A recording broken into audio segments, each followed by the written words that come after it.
Our hearts beat to the city streets. We began to feel the fire. We rise like tall buildings as the chemicals they take us higher. তো এই যে সকালকার খাবার ready করা হয়ে গেছে।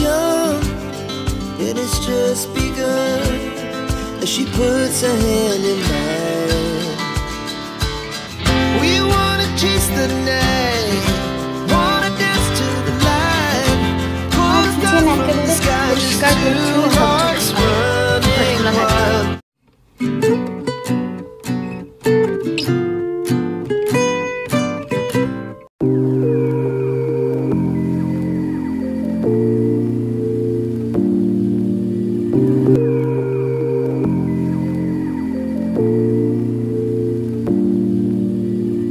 নমস্কার, আমি মাম্পি, হোমমেকার মাম্পির আরো একটি নতুন ব্লগে আপনাদের সবাইকে স্বাগত জানাই। আশা করছি আপনারা সবাই খুব ভালো আছেন, আমরাও ভালো আছি। এখন বাজে সকাল 6টা, আর সকাল 6টা থেকে আপনাদেরকে সঙ্গে নিয়ে ভিডিওটি শুরু করলাম। আশা করছি ভিডিওটি আপনাদের খুব ভালো লাগবে। প্রথমেই আগে বিছানাটা গুছিয়ে নিচ্ছি, কারণ বাবু আর বিজয় এইমাত্র ঘুম থেকে উঠলো, মানে আজকে সবাই পরপরই ঘুম থেকে উঠে পড়েছি। তো ওরা যেহেতু ফ্রেশ হতে গিয়েছে, তো সেই সুযোগে ভাবলাম আগে বিছানাটা গুছিয়ে নিই। তো বিছানাটা টান টান করে ঝেড়ে গুছিয়ে নিই, তারপরে অন্য কাজে হাত দেওয়া যাবে। আমি এখনো চেঞ্জ করিনি, মানে বাসি কাপড় ছাড়িনি। তো চলুন আগে বিছানাটা গুছিয়ে নিই, আগে ঘরের কাজগুলোই ভাবছি সেরে নিই। এখন অনেকটাই সকাল, অনেকটা হাতে টাইম রয়েছে।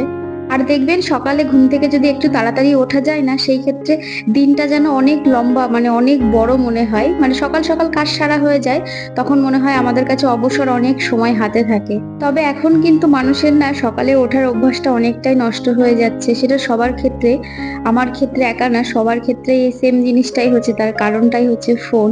আর আমাদের স্ক্রিন টাইম এত বেশি হয়ে গেছে, তো অনেক সময় দেখবেন ফোন ঘাঁটতে ঘাঁটতে অনেকটা টাইম ওয়েস্ট হয়ে যায়। রাত্রে ঘুমোই অনেকটা, রাত্রে যেয়ে আবার অনেকে রাত্রে খাওয়া দাওয়া লেটে করে, তারপরে ঘুমোতে যায়ও অনেকটা লেটে।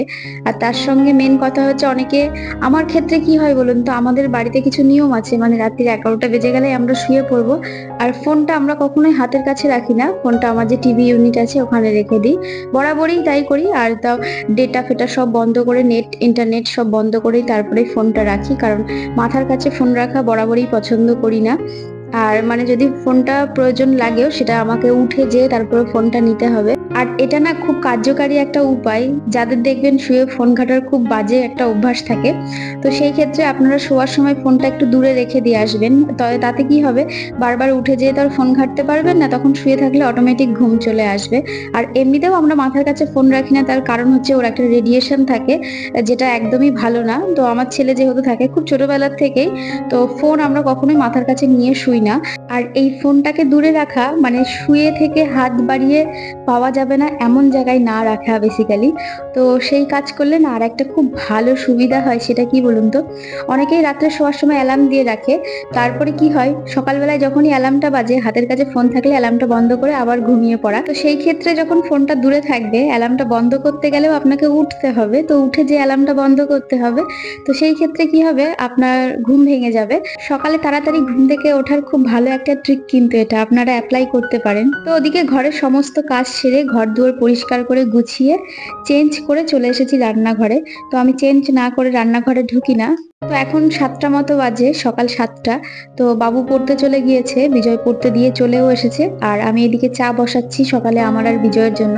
আর বাবু যাওয়ার সময় একটু চামানপ্রাশ খেয়ে গিয়েছে, তার কারণ বাদামও দিই, তবে আজকে গতকাল রাত্রে আর বাদামটা ভেজাইনি, কারণ বাদামের সঙ্গে খাওয়ার জন্য কিশমিশটা শেষ হয়ে গেছে।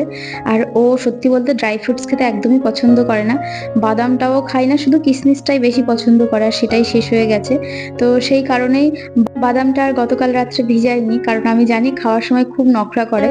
তো ওর বিজয়কে বলেছি যে কিশমিশটা একটু অর্ডার দিও, তো অর্ডার দিক বা নিজে যেয়ে নিয়ে আসুক, যাই হোক আজকে হয়তো নিয়ে চলে আসবে, তো কালকের থেকে আবার বাদামটা ভিজিয়ে দিতে পারবো। তো চলুন চাটা খেয়ে তারপর আবার রান্নাঘরে এসে স্কুলে টিফিন করতে হবে, সকালকার খাবার করতে হবে। তো এই যে সকালকার খাবার রেডি করা হয়ে গেছে, বিজয় আর বাবু খেয়ে স্কুলে যাবে বাবু।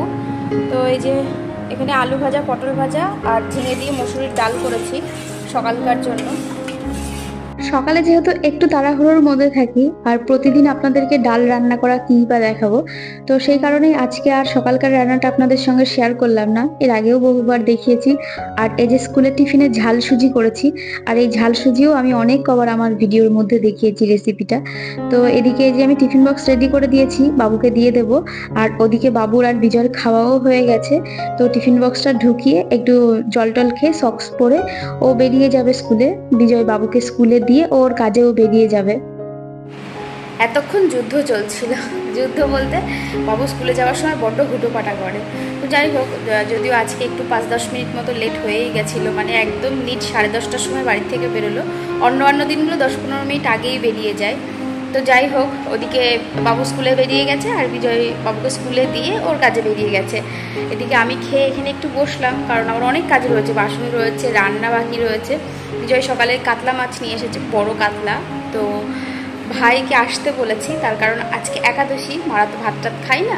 তো ভাইকে বলেছি এসে খেয়ে যেতে। তো বলেছে আসবো, কখন আসবো ঠিক নেই, দেখা যাক।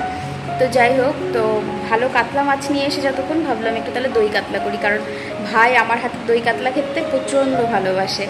তো রান্না করব।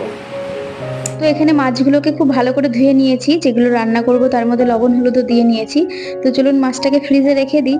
আর আমি কিন্তু ফ্রিজে রাখার আগে দরজাটা খুলে তারপরে মাছে হাত দিয়েছি, আবার এদিকে হাত ধুয়ে তারপরে পাল্লাটা বন্ধ করব। তো আমি মাছের হাত দিয়ে ফ্রিজে যেখানে সেখানে হাত দিই না, কারণ সব সময় জলের বোতল টতল দুধ টুধ সব কিছুই থাকে। তো আমি একটু স্টোকাজটা বেশি মানি, আপনাদেরকে তো বলি। তো যাই হোক, আজকে আপনাদের সঙ্গে দই কাতলার পুরো রেসিপিটা শেয়ার করব।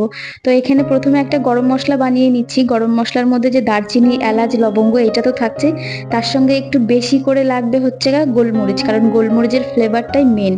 আর এইদিকে কটা কাজু নিয়েছি, আর অল্প করে চারমগজ নিয়েছি, আর একটু পোস্ত নেব। চারমগজটা ভালো করে দেখিয়ে দিলাম, কারণ রিমা এর আগে আমাকে অনেকদিন আগে বলেছিল আন্টি চারমগজটা কি। তো চারমগজ হচ্ছে ওয়াটারমেলন সিডস, তো অনেকে তরমুজের বিচিও বলে। তো যাই হোক, ওটাকে খুব ভালো করে শুকনোতেই একটু ড্রাই মানে ঘুরিয়ে নিয়েছি, মিক্সিটা চালিয়ে নিয়েছি। তারপরে দই দিয়ে খুব ভালো করে ব্লেন্ড করে নিয়েছি। তো এদিকে দই দিয়ে খুব ভালো করে ব্লেন্ড করে নিয়ে বাটিতে আলাদা করে রেখে দিচ্ছি, কারণ রান্না করার সময় খুব সুবিধা হবে। আর ওদিকে গরম মশলাটাও গুঁড়ো করে বাটিতে রেখে দিয়েছি। আর এদিকে আর একটা পেস্ট করব, সেটা হচ্ছে একটু আদা যাবে, একটু রসুন যাবে, আর কাঁচা পাকা লঙ্কা দিয়েছি। আর তার সঙ্গে দিয়েছি এই যে পেঁয়াজ দিয়েছি 1.5খানা মতো, আর একটু ধনে দিয়েছি, কারণ দই কাতলাতে জিরে যায় না। ধনে আপনারা চাইলে দিতেও পারেন, অনেকে আবার দেয়ও না। তো আমার মনে হয় ধনের ফ্লেভারটা বেশ ভালোই আসে। আর এই যে মাছগুলোকে খুব ভালো করে ভেজে নিয়েছি। আর দই কাতলা করতে গেলে কাতলা মাছের পেটিতে একটু তেল তেল মতো, চর্বি মতো হয়ে গেলে না, সেই কাতলা মাছের দই কাতলার টেস্টটা বেশি ভালো লাগে।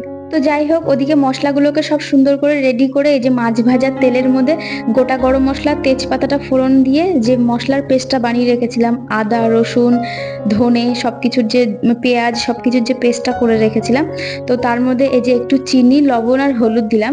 দই কাতলাই তবে হলুদ দেয় না অনুষ্ঠান বাড়িতে, তবে আমার ওই সাদা শ্যাকশেকে রান্না খুব একটা ভালো লাগে না, তো সেই কারণেই আমি হলুদ দিলাম। তো আপনারা চাইলে হলুদটা নাও দিতে পারেন। হলুদ না দিলে শুধু কালারের পার্থক্যটা আসবে, তার থেকে কোনো কিছুই না। তো এদিকে মশলাটাকে খুব ভালো করে কষিয়ে নিতে হবে, একদম শুকনো করে। তারপরে এই যে পেস্টটা বানিয়ে রেখেছিলাম, মানে কাজু, পোস্ত, চারমগজ, দই দিয়ে যে পেস্টটা বানিয়ে রেখেছিলাম, ওটা দিয়ে খুব ভালো করে নেড়েই যেতে হবে, না হলে দই কিন্তু ফেটে যাওয়ার চান্স থাকে। তো যতক্ষণে এই মশলাটা দিয়ে একদম তেল ছাড়ছে বা একদম শুকনো হয়ে যাচ্ছে, ততক্ষণ এটাকে খুব ভালো করে কষিয়ে নিতে হবে। কষিয়ে নিয়ে তারপরে এর মধ্যে জল দিয়ে দেবো। এই যে খুব ভালো করে আমার কষানো হয়ে গেছে, এই টাইমে এসেই আমি জলটা অ্যাড করে দেবো। দই কাতলা আমি এর আগেও আপনাদেরকে রান্না করে দেখিয়েছি, তখন হয়তো এত ডিটেলসে দেখাইনি। তখনও আমি রান্না করে বাপের বাড়ি পাঠিয়েছিলাম, কারণ আমার হাতের দই কাতলা আমার ভাই, বাবা, আমার ছেলে সবাই খেতে ভীষণ ভালোবাসে। তো আমাদের বাড়িতে প্রায়ই দই কাতলা হয়েই থাকে। তো এদিকে জল দেওয়ার পরে খুব ভালো করে ফুটে উঠেছে। তো ঝোলটা ভালো ফুটে উঠলে এবার মাছগুলো ছেড়ে দেবো। তারপরে ওই 10 মিনিট মতো খুব ভালো করে হাই ফ্লেমে ফুটিয়ে নিয়ে তারপরে ঘি আর যে গরম মশলাটা বানিয়ে রেখেছিলাম সেটা ছড়িয়ে নামিয়ে নেব। দুর্দান্ত স্বাদের হয়, সত্যি বলছি। অনুষ্ঠান বাড়ির দই কাতলাকেও হার মানাতে পারে। শুধু আপনারা যদি একদম অনুষ্ঠান বাড়ির মতো দেখতে চান লুকস ওয়াইজ, তাহলে আপনারা হলুদটা দেবেন না, তবে হলুদটা না দিলে পরে টেস্টের একদমই ফারাক আসবে না, কালারটা হয়তো মানে সাদা সাদা লাগবে দেখতে। তো আপনারা হলুদ দিয়েও করতে পারেন, হলুদ না দিয়েও করতে পারেন, খেতে কিন্তু একই রকম হবে যদি আপনারা একদম সেম প্রসেসে করতে পারেন। মানে আমি যেরকম দেখিয়ে দিলাম আর কি, দুর্দান্ত খেতে হয়, সত্যি বলছি খুব ভালো খেতে হয়। একবার অন্তত বাড়িতে ট্রাই করে দেখতেই পারেন। তো ওদিকে মাছটাকে টেবিলের ওপর থুয়ে যে বাসনগুলোও মেজে নিয়েছি, কারণ প্রচুর বাসন বেরিয়েছিল আজকে। তো এদিকে আমার কিচেন একেবারে পরিষ্কার পরিচ্ছন্ন ঝকঝকে তকতকে হয়ে গেছে। বাসন মেজে রান্নাঘর সুন্দর করে পরিষ্কার করে নিয়েছি, পুরো একেবারে ঝকঝকে করে ফেলেছি। বাবা আমি হাঁপাচ্ছি, অনেক কাজ একসঙ্গে করলে হ্যালো, তো আবার অনেকক্ষণ পর আপনাদের সঙ্গে দেখা করতে এলাম। তো ভাবলাম ভিডিওটা তো শেষ করা হয়নি, তো এইমাত্র খাওয়া দাওয়া করে উঠলাম আমরা, ভাই এসেছে, তো ভিডিওটা এখানেই শেষ করব। আর আজকের ভিডিওটা আপনাদের কেমন লাগলো অবশ্যই কমেন্টের মাধ্যমে আপনাদের মতামত জানাবেন। আমি হজমোলা খাচ্ছি। যাই হোক, আবারও দেখা হবে নতুন কোনো ভিডিও নিয়ে। ততক্ষণ সুস্থ থাকবেন, ভালো থাকবেন, টাটা।